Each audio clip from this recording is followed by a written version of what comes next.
Hello Vignan గారు. Hello అండి. అసలు ఈ రాజ్ తరుణ్ లావణ్య ఏదైతే కేసు నడుస్తుందో, ఒక వైరల్ న్యూస్ నడుస్తుందో, ఈ కేసులో ఎవరు గెలిచారంటారు? ఎవరు గెలిచారు అనే దానికంటే అసలు పోటీలో ఎవరున్నారు? ఒక అడ్రస్ లేని మనిషి వచ్చి అడ్రస్ లేని ఎలిగేషన్స్ ఒక హీరో మీద పాస్ చేసింది. ఏదో చేద్దాం అనుకుంది అంతే. ఆయన కూడా ఈవిడతో పాటు పోరాడితే గెలుపు ఓటములు అనేవి సహజం దీంట్లో, అంతే కదా. ఇక్కడ ఎవరు పోరాడలా, ఈవిడే జస్ట్ అట్లా వచ్చి నువ్వే వచ్చి నీ మీద పడి రక్కేసింది. ఇప్పుడు ఫర్ ఎగ్జాంపుల్ ఒక మున్సిపాలిటీ జిహెచ్ఎంసీ కుక్ ఉంది, ఓకేనా, అది నిన్ను కరిచింది, నువ్వు దానితో పోరాడావు. ఎవరు గెలిచారు అనే దాంట్లో ఏం చెప్పాలి? నువ్వైతే కావాలనే 1 2 3 కమాన్ అని దాంతో గొడవ పెట్టుకోలేదుగా. నువ్వు అలా వెళ్తుంటే అది కరిచింది, నువ్వు దాన్ని డిఫెండ్ చేసుకున్నావు. ఇక్కడ రాస్తారు డిఫెండ్ చేసుకున్నాడు, వెళ్తుంటే ఈవిడే ఆయన్ని కరిచింది బేసికలీ. సో ఇది పోటీలో, ఇద్దరు పోటీలో ఉండి నువ్వే కూడా జిహెచ్ఎంసీ కుక్కతో ఎస్ కమాన్ 1 2 3 ఇప్పుడు నువ్వు నన్ను కరు, నేను నిన్ను అటాక్ చేస్తా అని నువ్వు చెబితే ఎవరు గెలిచారు అని మాట్లాడుకోవచ్చు. కుక్క గెలిచిందా లేక నువ్వు గెలిచావా? అది నిన్ను బాగా రక్కిందా లేక నువ్వు దాన్ని బాగా రక్కావా? అంతే కదా. నీకు ఎక్కువ బ్లడ్ వచ్చిందా దానికి ఎక్కువ బ్లడ్ వచ్చిందా? దాని పళ్ళు షార్పా నీ పళ్ళు షార్పా? ఇవన్నీ కూడా మనం చూస్తాం కదా బేసికల్లీ.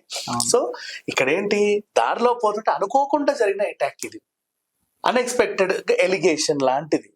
కాబట్టి ఇందులో ఎవరు గెలిచారు అనే దానికంటే ఆబ్వియస్లీ రాస్తారునే గెలుస్తాడు. కాకపోతే ఆయన పోటీలో ఉంటే కదా గెలవడానికి. ఫస్ట్ ఆఫ్ ఆల్ ఈవిడితో పోటీ పడాల్సిన అవసరం ఆయనకేంటి?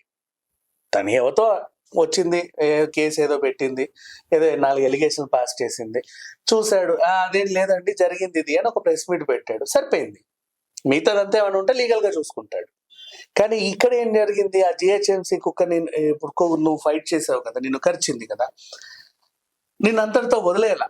నువ్వు ఆటో ఎక్కితే ఆటో వెంబడించింది, అక్కడ నుంచి నువ్వు ఆటో దిగితే మళ్ళీ అక్కడికి వచ్చింది, నువ్వు ఏదైనా స్టూడియోకి వెళ్తే పైకి వచ్చింది, నువ్వు టెర్రస్ మీదకి వెళ్తే అక్కడికి వచ్చింది, నువ్వు ఎక్కడికి వెళ్తే అక్కడికి వచ్చి కాచు కూర్చొని నువ్వు ఎటు వెళ్తే అటు నేను ఏ యాంగిల్లో రక్కుదామా అని చూస్తానే ఉంది. నువ్వు పడుకొని లేసి నీ ఇంటికి కూడా వచ్చేసింది, నీ గేట్ని తోస్తుంది, నీ తలుపుని తోస్తుంది, నీ కట్టని చింపేసింది, నీ సోఫాలని రక్కేసింది. ఏం చేస్తావు నువ్వు దాన్ని? అన్ని యాంగిల్స్ లో 360 degrees లో ఎందుకు పెట్టుకున్నావురా బాబు అని నువ్వు అనుకోవాలి. కానీ నువ్వు పెట్టుకోవాలి. అసలు తనంతట తానే ఇబ్బందులకు గురి చేస్తా వచ్చింది.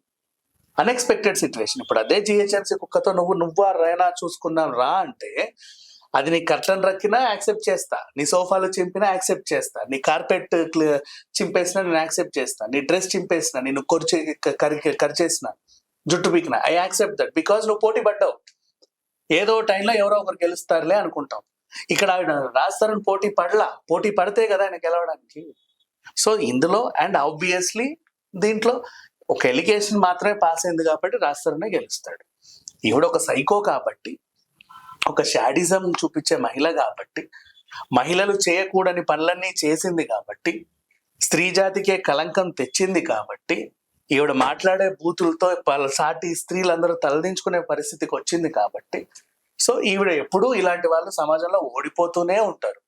జీవితంలో ఓడిపోతారు, కేసులలో ఓడిపోతారు, పరీక్షల్లో ఓడిపోతారు, మానవ సంబంధాల్లో ఓడిపోతారు, మెంటల్లీ ఫిజికల్లీ అన్నిట్లోనూ ఓడిపోతానే ఉంటారు.